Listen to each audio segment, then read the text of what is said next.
இன்றைக்கி நம்ம சிக்கன் கொத்து பரோட்டா எப்படி செய்கிறது அப்படின்னு பார்க்கலாம். இது ரொம்ப டேஸ்டியான டிஷ், ரொம்ப ஈஸியாக நம்ம வீட்டிலே ப்ரிப்பேர் பண்ணிடலாம்.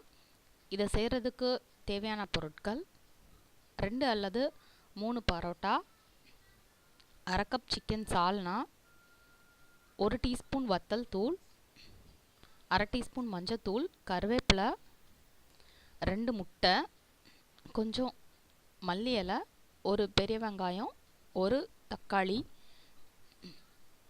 ஃபஸ்ட்டு ஒரு கடாயை எடுத்து அதில் 1 டேபிள் ஸ்பூன் எண்ணெய் ஊற்றிக்கிடணும். எண்ணெய் நல்லா சூடானதுக்கப்புறம் அதில் கருவேப்பிலை போட்டுக்கணும். கருவேப்பிலை நல்லா பொரிஞ்சதுக்கப்புறம் அதில் நம்ம சின்ன சின்ன துண்டுகளாக கட் பண்ணி வச்சுருக்கிற ஆனியன் சேர்த்துக்கணும். சேர்த்துட்டு ஆனியன் நல்லா கலர் சேஞ்ச் ஆகிற வரைக்கும் அதை ஃப்ரை பண்ணணும். ஆனியன் நல்லா ஃப்ரை ஆனதுக்கப்புறம் தக்காளியை வந்து நம்ம சின்ன சின்ன துண்டுகளாக கட் பண்ணி வச்சுட்டு அதையும் சேர்த்துக்கணும். இதில் கூட சேர்த்துட்டு நல்லா வெங்காயமும் தக்காளியும் நல்லா மிக்ஸ் ஆகிற வரைக்கும் நம்ம நல்லா அதை ஃப்ரை பண்ணிகிட்டே இருக்கணும். நல்லா தக்காளி கொலைய ஃப்ரை ஆனதுக்கப்புறம்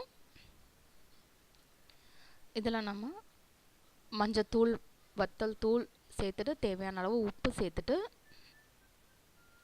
நல்லா மிக்ஸ் பண்ணி விட்டுக்கணும்.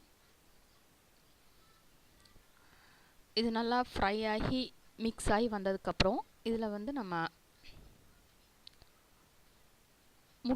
முட்டை சேர்த்துக்கலாம். முட்டையை உடச்சி இதுக்குள்ளே ஊற்றி நம்ம நல்லா அதையும் போட்டு ஃப்ரை பண்ணணும். இப்போ இது நல்லா தூள் வகைகள்லாம் சேர்த்துட்டோம். இப்போ நம்ம முட்டையை உடச்சி ஊற்றிடலாம். ஊற்றிட்டு நல்லா முட்டை வந்து ஃப்ரை ஆகிற வரைக்கும் நம்ம அதை நல்லா மிக்ஸ் பண்ணிகிட்டே இருக்கணும். முட்டை நல்லா குக்காகி தனித்தனியாக வர வரைக்கும் நம்ம நல்லா ஃப்ரை பண்ணிகிட்டே இருக்கணும். இதை கொஞ்சம் ஃபாஸ்ட்டாக ஃப்ரை பண்ணிகிட்டே இருக்கணும், இல்லைனா அடி பிடிச்சிடும். இல்லைனா உங்களுக்கு இது கீழே ஒட்டாமல் இருக்கணும் அப்படின்னா நீங்கள் நான்ஸ்டிக் பாத்திரத்தில் கூட இந்த டிஷ்ஷை ட்ரை பண்ணலாம். அப்படின்னா நமக்கு அந்தளவுக்கு அடி பிடிக்காது. ஸோ அதை நல்லா ஃப்ரை பண்ணிகிட்டே இருக்கணும். நல்லா முட்டை ஃப்ரை ஆனதுக்கப்புறம் நம்ம வந்து பரோட்டா ஆட் பண்ணிக்கலாம். பரோட்டா வந்து சின்ன சின்ன துண்டுகளாக பிச்சு போட்டுக்கணும். பிச்சு போட்டுட்டு நம்ம இது கூட போட்டு மிக்ஸ் பண்ணிடலாம். பரோட்டா மீந்து போனால் கூட நம்ம இந்த ரெசிபி ட்ரை பண்ணலாம்.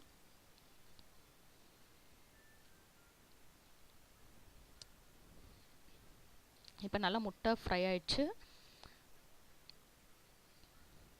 நம்ம நெக்ஸ்ட் இதில் பரோட்டா சேர்த்து நல்லா மிக்ஸ் பண்ணி விட்டுக்கணும். மிக்ஸ் பண்ணி விட்டுட்டு அதுக்கப்புறம் நம்ம சிக்கன் சால்னா ஊற்றிடலாம். சிக்கன் சால்னா எப்படி செய்கிறது அப்படின்னு ரெசிபி வேணும்னா நீங்கள் வந்து டிஸ்கிரிப்ஷன் பாக்ஸில் செக் பண்ணுங்கள். நான் அதில் வந்து ரெசிபி கொடுத்துருக்கேன். சிக்கன் சால்னா சேர்த்துட்டு நல்லா மிக்ஸ் பண்ணி விட்டுக்கணும்.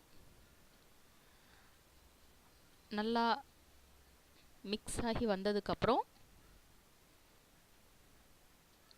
நம்ம ஸ்டவ்வை ஆஃப் பண்ணிவிட்டு நம்ம கொத்தமல்லி இலை தூவி நம்ம மிக்ஸ் பண்ணி இறக்கிடலாம். இப்போ டேஸ்டியான சிக்கன் கொத்து பரோட்டா ரெடி.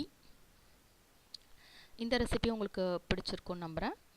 இந்த ரெசிபி உங்களுக்கு பிடிச்சிருந்ததுன்னா லைக் பட்டன் கிளிக் பண்ணுங்கள். உங்கள் ஃப்ரெண்ட்ஸோட இந்த ரெசிபியை ஷேர் பண்ணுங்கள். சேனலுக்கு மறக்காமல் சப்ஸ்கிரைப் பண்ணுங்கள்.